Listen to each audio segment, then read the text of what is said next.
JBN, we keep you informed. Bloody conflict leaves the uncle dead and the nephew hospitalized.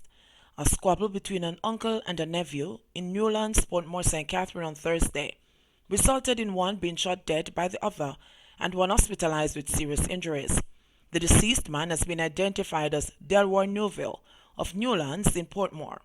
His reported killer's nephew remains hospitalized with chop wounds he received during the bloody family feud. Reports are that sometime after 3 p.m., a heated exchange developed between the two male relatives, which later escalated into a violent clash when Newville is said to have used a machete to inflict chop wounds to sections of his nephew's upper body. Reportedly in retaliation, an illegal firearm was said to have been used by the nephew to shoot his uncle. The police, who were on patrol in the area, assisted the two wounded men to hospital, where Newville died while his nephew was admitted for treatment. The Portmore police are continuing their probe into the incident. 3 shot, 2 fatally in Maypen, Mike Henry livid.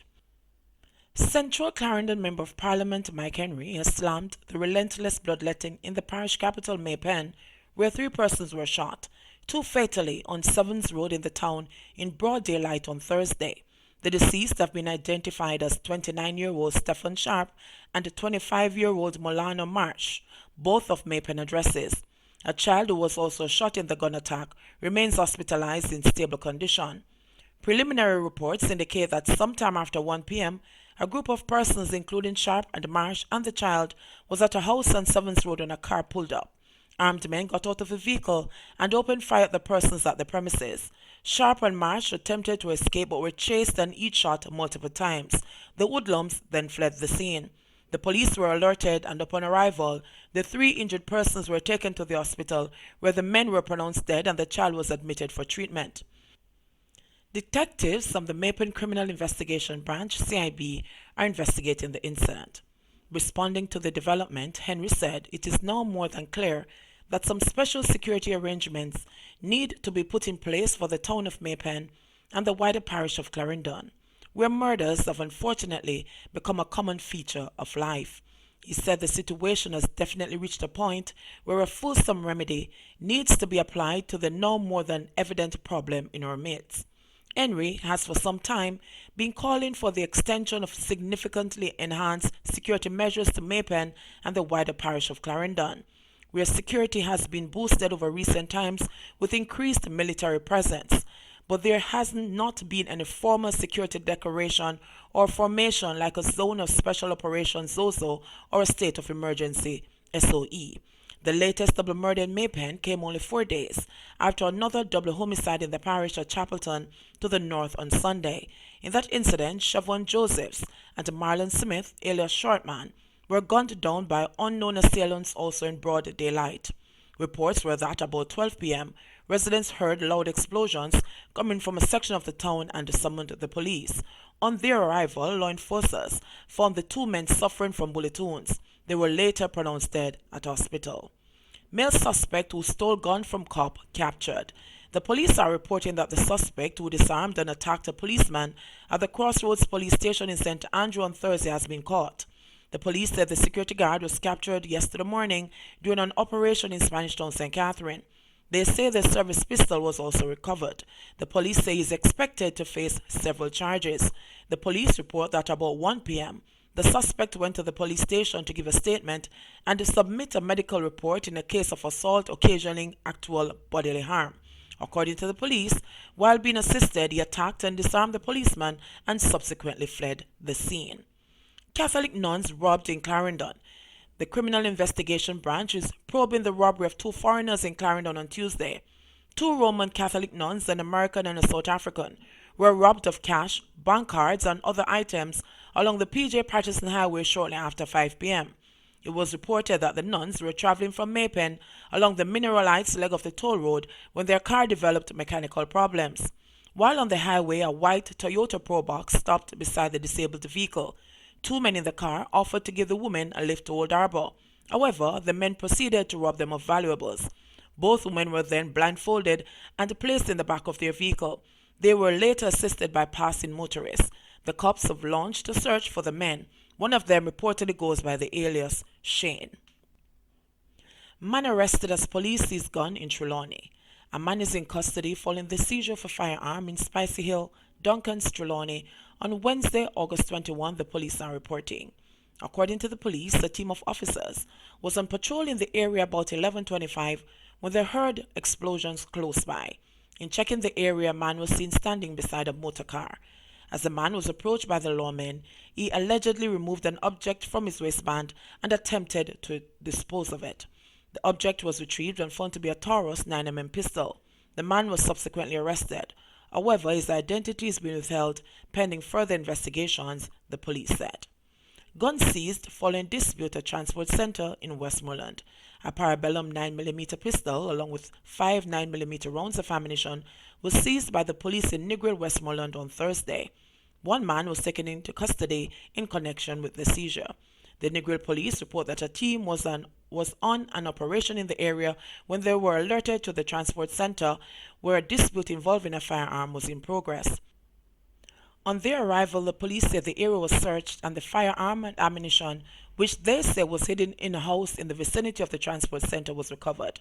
The identity of the man taken into custody is being withheld pending further investigations. 2 men found guilty for murdering Morant Bay High student and wounding woman. 2 men were charged with the murder of 15-year-old Cadane Smith, a student of Morant Bay High, and the wounding of a 53-year-old woman 6 years ago, were found guilty by a 7-member jury in the St. Thomas Circuit Court on Wednesday.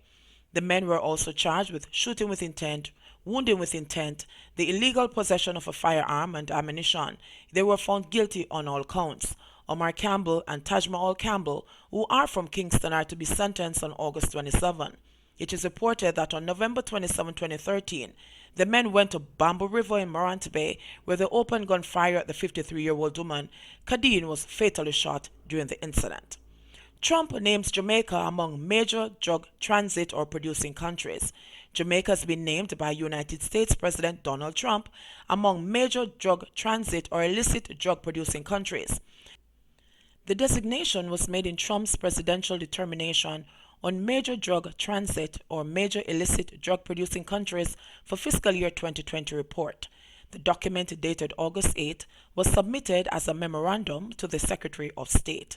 America's Foreign Relations Authorization Act defines a major illicit drug producing country as one in which A. 1,000 hectares or more of illicit opium poppies cultivated or harvested during a year. B.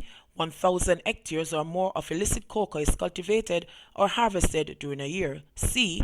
5,000 hectares or more of illicit cannabis is cultivated or harvested during a year, unless the President determines that such illicit cannabis production does not significantly affect the United States. The term major drug transit country refers to a country A. that is a significant direct source of illicit, narcotic, or psychotropic drugs or other controlled substances significantly affecting the United States. B. through which are transported such drugs or substances. Other countries on the 22-country list include the Bahamas, Belize, Colombia, Costa Rica, Mexico, Nicaragua, Pakistan, Panama, Peru, and Venezuela. The reason countries are placed on the list is a combination of geographic, commercial, and economic factors that allow drugs to transit or be produced, even if a government has engaged in robust and diligent narcotics control measures, Trump said. A country's presence on the foregoing list is not necessarily a reflection of its government's counter-narcotics efforts or level of cooperation with the United States, he added. Trump said that his administration has devoted unprecedented resources to combating the scourge of illicit drugs in the United States, including by strengthening our country's borders and examining programs to prevent illicit drug use and aid the recovery and treatment of those who need it. We are making steady progress to turn the tide of our country's drug epidemic, but more needs to be accomplished. This includes further efforts beyond our nation's borders by governments of countries where dangerous illegal drugs originate, Trump said. Infant and primary school teachers to get computers. Minister of Science, Education and Technology Fayval Williams says the government is making huge investments in education and scores of infant and primary school teachers will have new computers starting in January 2020. According to Minister Williams, digital skills and digital literacy will become a fundamental part of educating children, and they must be equipped with competencies in science, technology, and engineering. She was delivering the keynote address at Petrojam's 2019 Scholarship Awards luncheon held on August 23 at the Jamaica Business Development Corporation JBDC Resource Center on Marcus Garvey Drive in St. Andrew. At the infant and primary level, our Tablets in School program will be rolled out in 120 schools, impacting the lives of more than 4,000 students and 1,800 teachers this financial year, she said. The minister said the youth of the country have tremendous potential, and once it is harnessed, they can change the world, adding that the government is committed to all people having opportunities to change their lives. Some 37 top-performing students from Greenwich All Age and the St. Andrew Primary School who performed exceptionally well in the PEP examinations were recognized by Petrojam with cash, plaques, laptops, certificates, and educational materials. Williams lauded parents and teachers for the success of the students and urged the parents to continue the support and to create an environment in your homes which fuels the spirit of excellence. She also encouraged the students to remain top achievers. As you enter the next stage of your educational journey, I want you to remember that there's greatness inside you, and if you work hard and believe that you can achieve, then you will, Williams said. JBN, we keep you informed. Please remember to like, subscribe, share, leave us a comment, and click the notification bell to receive our daily news items.